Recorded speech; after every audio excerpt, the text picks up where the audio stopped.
The sound of the slap lingered like a dropped glass. It was not loud.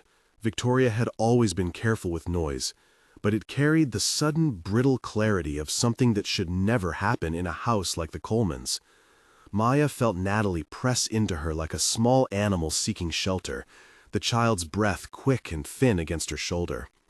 The late light in the kitchen pooled on the marble counter, catching the flecks of flour from the pancakes Maya had just flipped, turning them into tiny, harmless moons. Outside, the garden smelled of cut grass and rose sap. Inside, a hush that was almost polite settled over the household, as if the house itself were holding its breath. If the world had a hierarchy of who could be heard, Maya knew exactly where her voice lived on that ladder. She had learned early to compress the sharpness of alarm into a small, steady tone. She smoothed Natalie's hair with hands that smelled faintly of lemon and coffee, and the lavender sachet she kept in her pocket for nights that felt long. Natalie clung to Charlie the lion, its one ear embroidered a little frayed, and mouthed the last line of her lullaby as if reciting a prayer. Maya's phone lay face down on the counter, its screen dark. She had been recording the evening for a reason she couldn't name aloud. Habit, perhaps? Or a private ledger of small injustices. When she picked it up later, her thumb would find the file and the thing caught on it would alter everything. Before the story begins, if you plan to stay with this one, please like and subscribe, and if it moves you, leave a comment. There are many voices who need to be heard. Stick around until the end. Maya had been with the Colemans long enough to know the choreography of domestic peace and what it cost. She knew which plates Victoria favored, that had to be placed at precise angles, which vases were allowed to hold wildflowers, and which had to contain roses tied with silk ribbons. She knew the padded step just inside the kitchen that kept the echo of the grand entrance from announcing a footfall in the servants' quarters. She also knew the soft ways Victoria erased other people's small claims to reality, an intentional misplacing of a child's drawing, a casual dismissal in front of guests, a sharp, "It wasn't me," delivered with the kind of steady eye contact that convinced onlookers more than evidence ever could. But none of those small erasures could cover the bruise that would bloom on the tender skin beneath Natalie's hair, a soft, shameful purple, the color of a grape left too long in sun. Maya saw it not with the clinical detachment of an investigator, but with the fierce attention of someone for whom the child's safety had become the axis of her day. She took Natalie to the sink and pressed cool water to the place, humming the lullaby under her breath. "Sleep with the angels, baby. Sleep with the lions." And in that humming, she felt resolve forming like a seed. The recording on Maya's phone was grainy. The kitchen light made Victoria's profile an etude of bone and discipline. Victoria's hand moved with a tilt that could be called casual, then stopped. The camera, unsteady in Maya's palm, caught the angling of that hand, the child's recoil, the way Victoria's mouth flattened into an expression the household had learned to call frustration. Later, when the tiny clip would be played in a cramped office at the community center, when hands would point and gasp, and a lawyer would say, measuredly, "This is admissible," the scene would expand and contract like a lung. For now, it was simply a thing that had happened in a kitchen that smelled like butter and jasmine. The first to notice anything beyond Maya's cautious, muffled world was not a friend or a neighbor, but the machinery of absence.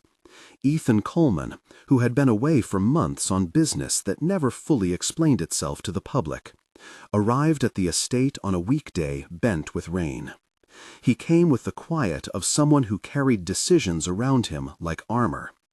When he stepped into the kitchen, he did not look like the men on the covers of business magazines. Those photographs had a brightness and a promise, while in reality, Ethan's presence had a bluntness that made people recalibrate to new directions. He had inherited money and influence. He had also inherited a tired, brittle grief the family kept saying was understandable. His wife had died 2 years earlier, in an accident the tabloids had rewritten nightly into headlines about corporate transitions and a man learning to live on his own again. Ethan saw Natalie before he registered Maya. The child was at the counter, crayon in chubby fist, drawing a lion with an enormous mane and 3 flowers pinned to its neck. Her small face was set in the peculiar concentration of a child meant only for one person's eyes. He watched, unexpectedly spellbound. The man who had been accustomed to hiring experts to tell him what decisions were prudent felt something like disorientation. He had been told for months that his daughter was safe, that the household was a model of proper, discreet care. He had not been prepared for the smallness of the hand that clutched Charlie the lion, for the smell of maple syrup and the faint powder of soap on Natalie's hair. Maya watched him watch the child and recognized the expression on his face. Softening, yes, but edged with the question he had not known how to ask in the world that had taught him to command rather than plead.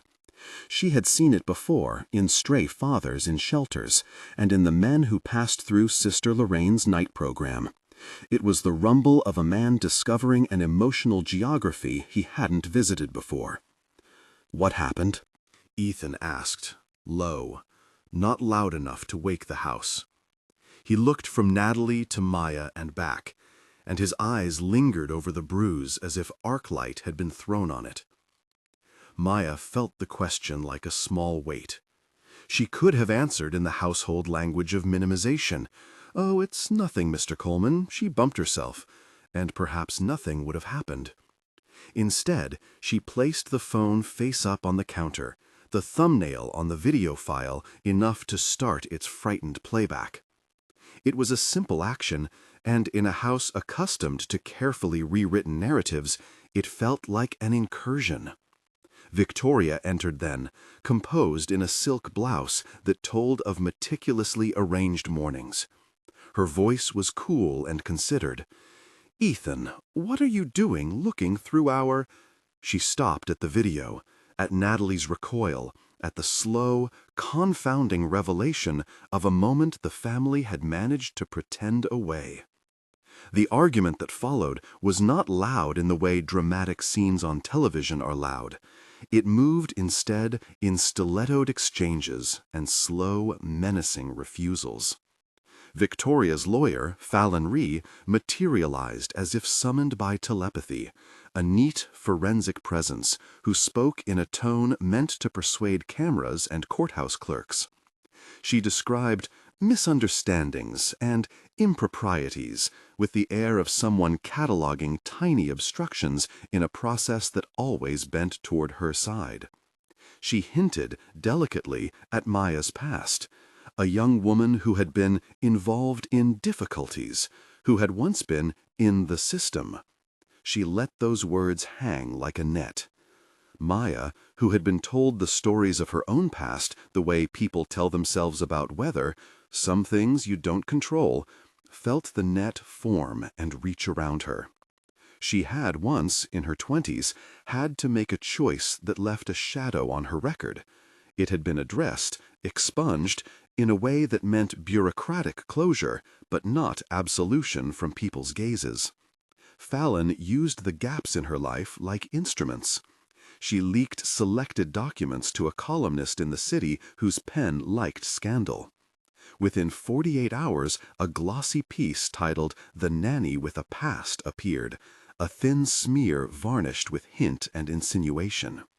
In the comments below, strangers offered verdicts with the speed of a public feeding frenzy. The assault on Maya's character was not haphazard, it was artful. Victoria had resources and a network. She could call a producer to suggest sensitive coverage, and a journo would appear in 3 days with a sympathetic tiling of questions. She could take statements out of context in ways the public would accept, because the public loved a tidy narrative: rich family, scandal, fallen caretaker. The household servants were suddenly between paying attention and silence, their loyalties tested by the tangible threat of being next under the microscope. It was Ethan's disquiet that cut through this. The video on the kitchen counter had pierced a carefully curated world. He felt a fissure open in the arrangement. of his life like a hairline crack in marble. He had been taught that family often required appearances.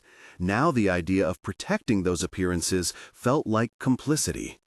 He asked Maya to sit with him in the study where the late afternoon light made dust motes look like constellations. He listened, truly listened, as she described the small incidents he had dismissed when scribbled in household logs. The way Victoria had refused to let Natalie have a stuffed animal to sleep with because it didn't fit the aesthetic. The times Victoria had dismissed Natalie's childhood fears as petty in front of guests. The night Maya found the child sobbing into the silk curtains and had wrapped her in an apron and hummed until the shaking slowed. Ethan's past had been a geography of transactions. He knew the currency of quiet apologies, of flowers sent to a grave, of company statements. He learned in those hours of other currencies, the currency of time, of presence, of unglamorous, repetitive care. The idea that a person could anchor another's life by constant small acts began to terrify him. He began to see Maya differently. Not as an employee performing a role, but as someone whose life threaded invisibly through his daughter's days. The legal battle that followed was conducted in the language of professionals: investigation, temporary custody, protective order. Mrs. Talia Garner from Child Protective Services arrived with a folder and a steady voice. She was thorough, a woman who had the patience of years and the distrust of fads. She took Natalie's statement with the gentle firmness of a person who had learned how to ask a question without making it an interrogation. She collected the crayon drawings, one with a lion and 3 flowers that matched the illustration Natalie had been drawing when Ethan arrived, and asked who slept with a music box at night. Natalie said, plainly, Maya. A small, seismic thing. Vivian Hayes, an advocate who had built her life around helping those with less power, stepped in with a calm that felt like scaffolding. She had read the column that had tried to brand Maya as a liability and had decided, without grand pronouncements, that she would be the person to tilt the scales toward fairness. We need documentation, Vivian told Maya in a voice that did not carry pity. We need more than a phone video. We need witnesses. We need to keep a chain of custody. We need you to write down what you remember, in hand, and we need Mr. Karna to see it. Mr. Karna was an attorney who spoke of burdens with the patience of someone who had carried them for years. He set in motion a plan that would be both surgical and public. A request for an expedited hearing for custody and for a temporary log of video evidence to be sealed by the court. A petition to examine the household records, and, crucially, a motion to have a pediatric assessment conducted and a redaction of any public reporting until the facts could be laid bare. Fallon Rhee countered with the smooth arrogance of someone who assumed institutions could be curved to fit her client's fiction. She threatened counterclaims of defamation against Maya, implying that a mere employee had the audacity to ruin reputations. Maya, who had known what it was to be invisible, found visibility to be a strangling thing. She hated the way cameras and reporters tried to arrange sympathy into spectacle, but she also understood that a public eye could serve as a shield when institutions were slow. Ethan, for all his late arrivals and business trips, began to teach himself how to use his resources not as armor but as tools. Paying for a pediatric consult beyond what CPS would immediately provide, hiring a private investigator to corroborate the night's timeline, granting Vivian access to household logs without the icy filter of Fallon's legal maneuvers. The private investigator's work was an exercise in the small arithmetic of truth. He found a delivery receipt for the music box, a small brass thing with a chipped wind key, purchased by Maya months earlier at a shop 2 neighborhoods over. He tracked the crayon drawings left in the garden shed where Maya kept crayons in a tin. He narrowed down the timestamps on the kitchen video. Each small fact, when joined to another, created a lattice. It was painstaking work.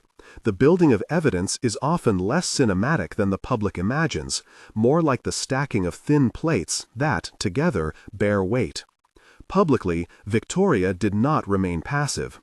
She launched a counter-narrative, the way a tidal wave arranges itself into an appearance of inevitability. She hired a PR firm that described the family as wounded, cast Maya's actions as escalatory, and published a stylized essay about the pitfalls of misplaced loyalties that cleverly conflated loyalty with class. She arranged a luncheon with a group of socialites and pundits who wrote, under the guise of detached opinion, that the working class had distorted the natural order of respect. The op-eds were a veneer of civility over a form of social violence. Underneath the public argument, there ran a more private weapon. Victoria unearthed a document from Maya's youth and arranged for the information to leak. It was a juvenile adjudication, expunged but discoverable by those who knew which offices to ask. It told of times when a young woman had made desperate missteps. She did not detail the circumstances, addiction, fear, coercion, but Fallon used the outline to suggest that Maya could be unstable. The media, once primed with this angle, rushed to frame her as a narrative of tragedy rather than a story of resilience. Maya felt the old shame like a hand on the throat. She had survived, she thought. She had built a life of small, honest acts. But survival had not crafted her DNA to be impervious to public opinion. Sister Lorraine, who ran a small community chapel and mentoring program, sat with her and offered a different currency, memory without apology. "You are not your worst day," Sister Lorraine said, pressing her fingers to Maya's knuckles. "You are what you choose afterward." This was the slow unspooling of a case that would find its center in a hearing room that smelled of old books and coffee. Between the initial incident and the day the judge called everyone to the bench, months would pass, filled with small, surgical triumphs and bruising setbacks. Maya wrote in the journal she kept at the edge of sleep, the handwriting sometimes a hurried scrawl, sometimes a careful, measured paragraph. She wrote the names of things she wanted to remember, the sound of Natalie's laugh when a balloon popped in the garden, the way Charlie the lion's one sewn eye reflected light, the taste of pancakes with too much butter. Ethan learned to stand in the doorway of the kitchen and watch, not as an absentee benefactor, but as someone negotiating what it meant to choose. He flipped pancakes one morning and burned the edges. He let Natalie smear jam on her plate and did not chastise. Small gestures accumulated into a new grammar of presence. He began to call Maya by her first name in public, a tiny rupture in an old formal register that meant the world to her. He used his influence to ensure medical tests were done promptly and with care, to expedite a DNA sample if the court permitted. He took none of the credit publicly, and privately he was stunned at how often fear disguised itself as reputation. The twist, unthinkable to those who loved tidy stories of black and white, arrived in the way some truths do, not with fanfare, but with a quiet paper folded into an envelope. Mr. Karna stood up during the hearing and slid a set of records across the table as if they were simply another burden of bureaucracy. The documents looked simple at first glance: a birth certificate from a small municipal hospital in a town 2 hours away, a redacted adoption agreement with the name of a social worker who had since retired. Fallon protested that these were irrelevant, that chain of custody had been violated by a sloppy release. Vivian asked the court for a short recess while she verified the authenticity. Documents shifted hands. A court clerk, careful and precise, made an extra copy for the file. When Vivian returned, she had more than photocopies. She had a name that chimed oddly with Maya's own memory. There was a hospital stamp, a nurse's initials that corresponded with a woman who had once frequented Sister Lorraine's program. There was also, more damning in moral terms than any legal claim to date, an adoption agreement with signatures that suggested not ordinary legal transfer, but something pain-stitched. A young woman coerced into giving up her child under the weight of financial pressure, replacement signatures that smelled of influence, a social worker's note that read, in bureaucratic cadence, "Family." Ethan read the papers with the slow shock of someone who had thought he knew the shape of things. Maya sat with her hands on her lap, feeling the world tilt into a new axis. The air in the room carried the dry note of paper and someone's nervous exhale. Natalie, who had been in a small play area under supervision, clutched Charlie the lion and hummed the lullaby in a voice that betrayed nothing of the sudden legal thunder above her. "Is there a biological link?" the judge asked, fingers steepled. "Yes," Mr. Karna replied quietly. "We've secured consent for an expedited test." The words landed with a gravity that made Maya's palms cold. Expedited tests are surgical things. The court required consent. If a parent refused, the process would be different, but Victoria's public persona had been more important to her than anything else. She sat with a posture meant to read as reasonable and refused to give voluntary blood samples herself, a maneuver Fallon framed as a principled stand against invasive measures. It was a stand that, in the soft geometry of power, asked the court to value privacy over protection. They ordered a cheek swab for Natalie and a voluntary DNA sample from Maya, procedures that were swift and clinical, performed in a neutral hospital room with nurse Talia Garner overseeing and keeping a meticulous chain of custody. The tests took a week. In that week, the house felt more fragile than ever, like a glass bauble in a child's hand. Victoria rented a defamation lawyer who whispered of countersuits and bankruptcy threats on the hopes that intimidation could flatten small lives. She also called a friend in a magazine and placed an op-ed, a slender article about the complexity of motherhood and the disruption of family life by outsiders. When the DNA result came back, it read with the bluntness of cold numerals, match. Maya was Natalie's biological mother. The paper in Mr. Karna's hand looked weightless and incumbent, the formal, numerical confirmation of what feelings had only suggested. There was an audible intake in the courtroom. People are like lungs in a closed room, breathing each other in when they need oxygen. The cascade that followed changed the stakes completely. The adoption documents that had previously been presented as legitimate were now under scrutiny. The retired social worker was located and, shakily, admitted that the transfer had been conducted under pressure and that proper consent documents had been obtained under ambiguous circumstances. Fallon attacked the credibility of witnesses, spun narratives about old records and bureaucratic mishandling, but the public's imagination had shifted. The columnists who had once whispered about Maya as a risk now framed the story as one of exploitation. The hashtag #FindTheMother trended not out of schadenfreude, but as a slow, clerical recognition that money had been used to conflate property with family. Maya felt something like disorientation at first. The legal vindication did not dissolve the old shame easily. She had given Natalie up 5 years earlier because she had been young, broke, and terrified for her child's safety in a life that contained men who had hurt or made promises and then left. She had thought surrendering the child might be the only shield from worse harms. She had never imagined the child would end up a trophy in a gilded home. The idea of reclaiming the child made her heart race with fear of failure and fierce protectiveness in equal measure. She had not planned for the public spectacle. She had planned, in the modest hours of night, to keep Natalie safe. Ethan, who had sat through the hearing with the patient ferocity of a man learning to use his power for what it could do well, felt a strange sort of pilgrimage inward. He had been forced to ask, did he want to be the sort of man who protected truth even when it threatened his social life? He chose, and the choice was small and everyday. Attendance at the pediatric follow-ups, calls to the lawyer at odd hours, a quiet defense of Maya's name in a boardroom when someone suggested she be quietly moved away. He surprised himself with the depth of his loyalty to a small, rhythmic justice.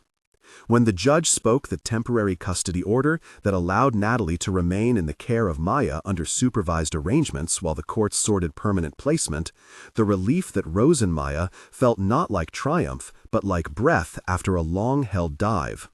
She went home that night and unfolded a blanket in the living room, putting Natalie to bed with that old music box. The first time she wound it, the note was a little off-key, but Natalie smiled and fell asleep with Charlie tucked under her arm. Maya watched the child's chest rise and fall and whispered a small prayer into the yellowed air of the Coleman servants' quarters. It was not a religious ceremony so much as a private pledge. I will keep you safe. But the victory was not absolute. The unthinkable twist, so many readers had reached for some neat pack of contrivance, was not that money would be punished or that they would all ride off into a cinematic sunset. It was that, in stepping into a role the world had not intended for her, Maya's life expanded and unrolled into a visibility that would draw both tender hands and sharp knives. Victoria, humiliated and rounded by the loss of narrative control, could not accept being simply exposed. She recalibrated to the language she had always used, the architecture of reputation. Fallon filed a defamation suit once again, this time claiming that the public disclosures and the leaking of documents had cost Victoria her privacy and dignity. The argument was not one that would sit prettily on the pages of the courts. It was messy, and it threatened to punish the very people whose legitimacy the system had rediscovered. The media oscillated between the sentimental and the vicious. Some outlets lionized Maya as Mother of the Little Lion, featuring Polaroid-esque shots of Natalie's crayon drawings. Others, delighted by the contradictions of power, attempted to weave an alternate narrative, suggesting that Maya had staged the whole thing to elevate herself. There were nights when Maya sat at the tiny table in her room and felt the old terror, doors closing, faces turning away. Nights when she thought she had been foolish to trust that truth alone would be its own shield. Throughout this, Ethan's transformation was neither shapely conversion nor a sudden moral epiphany. He made mistakes. A press conference handed to a PR firm that momentarily flattened the nuances of the case. An insensitive remark to a journalist who implied that public image could be salvaged with the right donations. But he also learned how to listen to the small truths people spoke quietly. He took to joining Maya for evening walks in the garden, where the roses grew stubborn and thorny. They would stand under the pergola and let the scent of jasmine braid their sentences. He apologized publicly for not being present sooner, not in the performative language of a press release, but in a short statement that noted his gratitude to those who had brought truth to light. Natalie's recovery was not a linear arc. There were nights when she woke and the old fear returned like a ghost of touch. Therapy sessions at a non-profit center taught her articulate ways to name hurt. Sister Lorraine came by with mashed sweet potatoes and sat with the child while Maya, bruised from the weight of courtroom talk, slept for a long hour. The music box, wound and wound again, became less of a crutch and more of a talisman. The lion drawing, framed and hanging in the living room of the servants' wing, became a small, defiant claim in the house. Someone had been seen making something beautiful in secret. The community around Maya grew outward like a careful hand. Neighbors who had manned the pews at Sister Lorraine's chapel or who volunteered in the after-school program started a small fundraiser to help cover legal costs. Miss Elkins, Natalie's teacher, wrote a note to the court about the child's progress and the way she fit letters into the world. Vivian sent daily updates and held the legal matrix together with the stubbornness of someone who preferred truths to reputations. For Ethan and Victoria, the schism deepened into a quiet war. Victoria, cut from a fabric that had always been sewn to image and admiration, retreated into a shell of legal counsels and salon appointments. Her face on magazine covers hardened into the mask of a woman whose empire was perceived to be imperiled. She made choices that, in time, would isolate her. A litany of decisions designed to shore up status at the cost of intimacy. She lost friends who could not stomach the moral contortions required to stand by her. Maya, by contrast, found an unexpected eloquence in ordinary acts. She read bedtime stories in the glow of a small lamp, sometimes with the light of the television in the living room giving the walls a blue sheen. She made pancakes with too much butter and laughed at the lumpiness of the batter when Natalie insisted on stirring. She collected small privileges. An hour in the public library reading to other children, the smell of rain on garden soil when she and Natalie planted poppy seeds in a pot near the window. These things were, she discovered, less about escape than about reclamation. In those moments, she felt like the author of a tiny life. The courtroom, though, still loomed. Procedural wrangling, depositions, the careful, sometimes maddening wait for a judge to weigh the mosaic of human lives against statutes and precedent. The custody hearing would be the moment where the story either solidified into a legal reality or dissolved into endless appeals. Maya knew that whatever the judge decided would not entirely settle the public's appetite, but it would carve out a crucial space where she could either parent fully or remain on the margin. In the days before the hearing, Maya and Ethan sat together at the study table and spread out the small things they thought mattered most to present.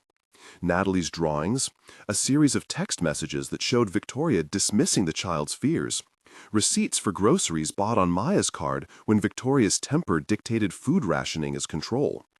They also had the music box and Charlie the Lion, and a list of witnesses: Miss Elkins, Mrs. Talia Garner, Sister Lorraine, people whose testimony would not be dramatic, but would be steady and human.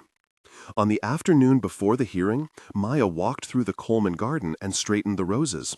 The thorns snagged her gloves. She hummed the lullaby under her breath and thought, not for the first time, of all the invisible acts that had made Natalie safe. The late-night folding of pajamas, the choosing of the right words to answer a child's questions about death, the way you learn to make someone's fears feel less heavy.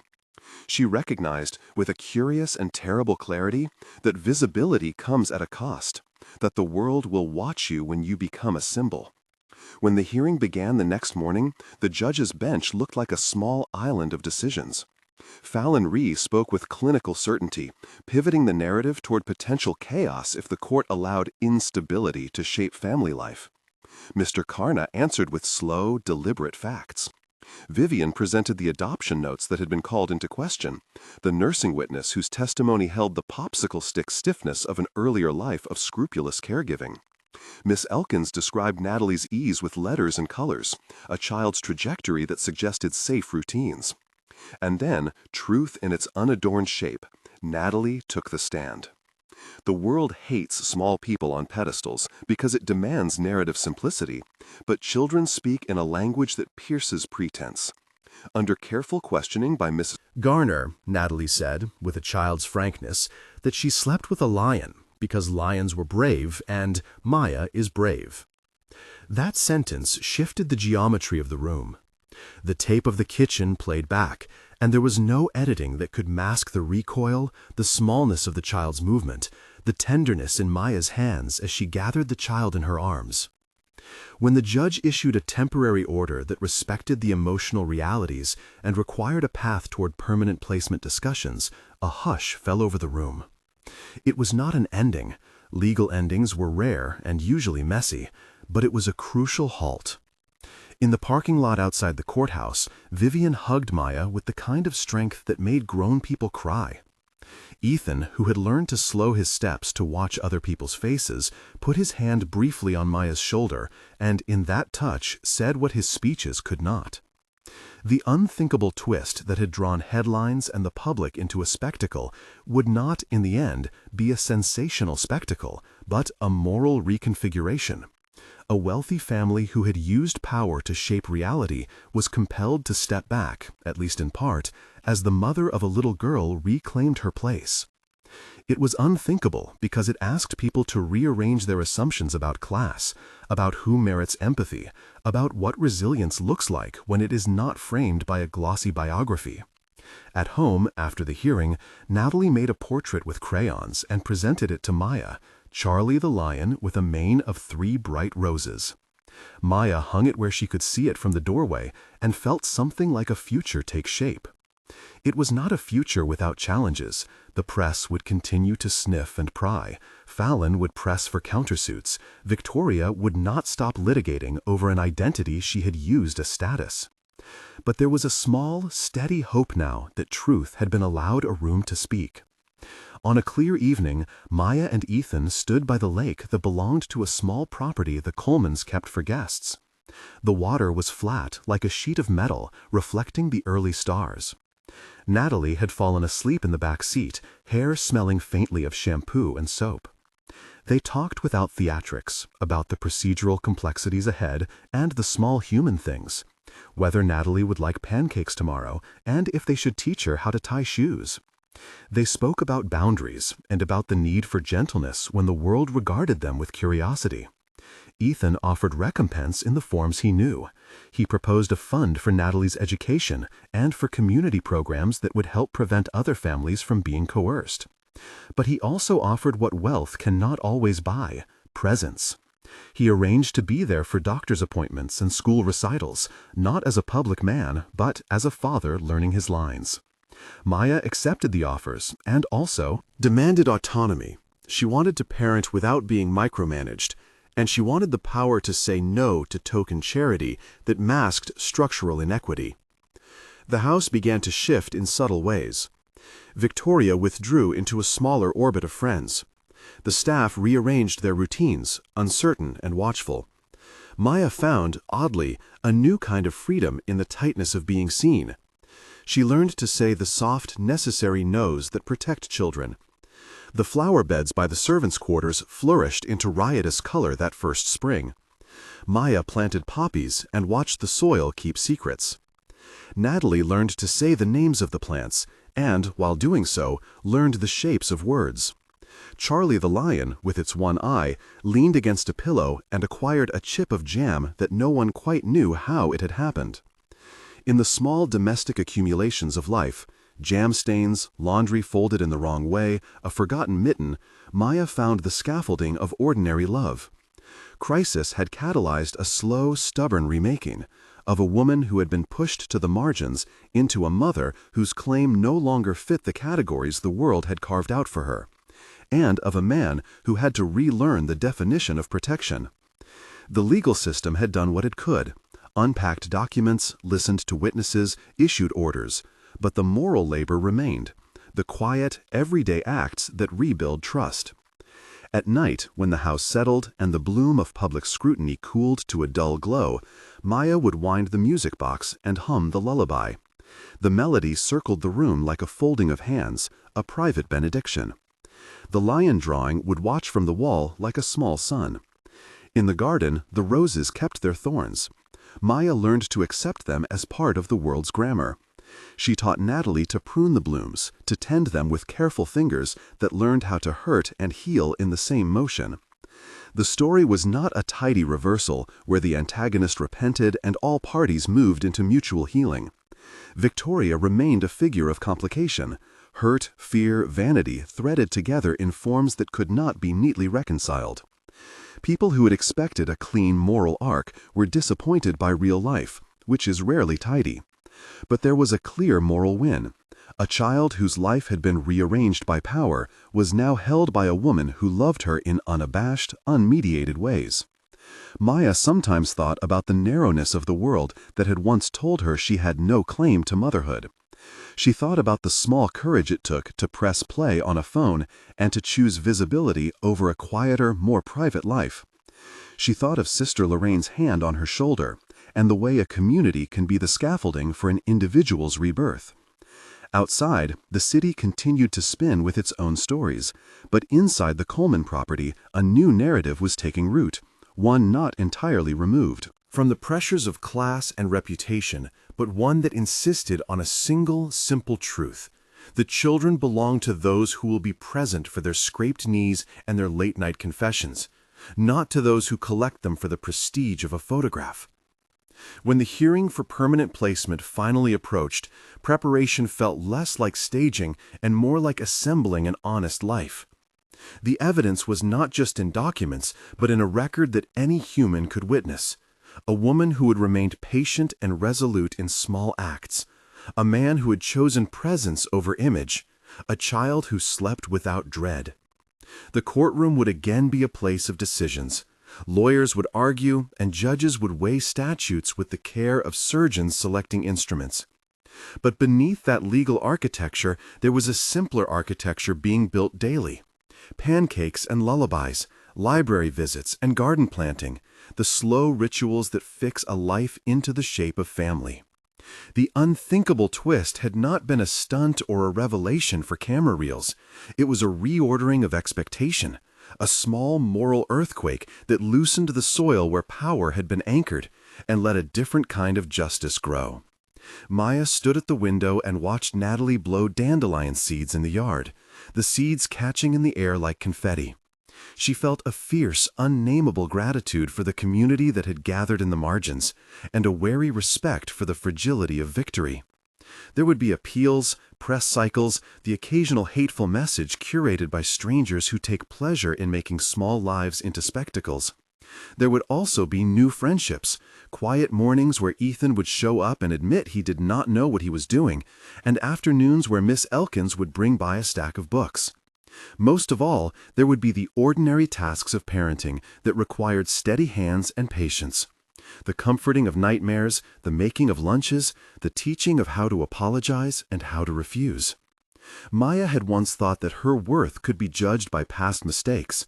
Now she measured herself by the constancy of the child's breath against her chest, and by the small, stubborn days when she chose care over fear. When the day of the judge's definitive ruling came, the room was packed with a sense of low, watchful expectation. The judge reviewed the mosaic of evidence, the videotape, the adoption documents under new light, the DNA test, the witness testimonies, the pattern of care. He considered, too, the risks of upheaval for a frightened child. His voice was steady when he announced a decision that acknowledged both legal rights and the tender moral realities at stake. Maya would receive primary custody with scheduled visitation for Ethan, and Victoria's parental claims would be restricted pending further investigation into the adoption irregularities. It was, in the legal architecture, a compromise that sided with the child's best interest. When the gavel struck, Maya felt a flood that was not just relief. It was recognition. Recognition that love and patience had weight. People around her wept. Sister Lorraine pressed her forehead to Maya's and said nothing. Sometimes words are too large for the smallness of triumph. Ethan, awkward and private, looped his arms around Maya and Natalie in a way that said he was learning the language of family. Outside the courthouse, a line of reporters waited like fishers with nets, ready to scoop quotes. Vivian stepped forward with a statement that thanked the community and reminded the public that structural injustice still had to be fought. Fallon spoke to the press in measured words about complexities. Behind the noise, Maya held Natalie and breathed in the ordinary human scent of the child's hair. The house that had once been a repository of appearances now held more complicated things. Forgiveness that was not facile, boundaries that were firm and kind, and a family remade by small acts. Maya planted one more poppy that afternoon and watched it take root in the soil she had tended. The lion drawing hung on the wall, and at night the music box still played its off-key lullaby. Each note was a small incantation against forgetting. There was no perfect ending waiting here, only the long, ordinary work of keeping a child whole. The unthinkable twist the headlines had promised did arrive, but it was not a spectacle. It was the slow, insistently human fact that truth, when gathered and presented with patience and care, can change the landscape. It was the way a woman who had been pushed into invisibility reclaimed herself as a mother, and the way a man with power learned to use it for quiet protection rather than for polishing his image. Later, when the press had moved on and the roses had finished their season, Maya would sit in the servant's kitchen and write an entry in the journal she kept tucked beside the teapot. She would write about the way sunlight fell on a child's sleeping face, and about the small kindnesses of people who had shown up in unlikely places. She would write, too, about the thorns and the vigilance required to keep a life from unraveling. Ethan would learn to make pancakes that did not burn, to braid Natalie's hair clumsily on a weekend, and to hold the line at boardroom meetings with the quiet gravity of a man who had chosen family. Victoria would step back into a life narrowed by choice and consequence, and in time, perhaps she would confront her own blind spots. But for now, the house had settled into a different rhythm, less concerned with the shine of afternoons and more invested in the small, repeated acts that form the scaffolding of belonging. When the night came and the world went quiet again, Maya wound the music box and placed it on the nightstand. Natalie reached for Charlie the lion, eyes heavy. Maya pressed a kiss the child's forehead, feeling the light, palpable proof of a life that had not been entirely owned by the powerful. She hummed the lullaby under her breath until the room was soft and steady and the world outside could not reach them for a while.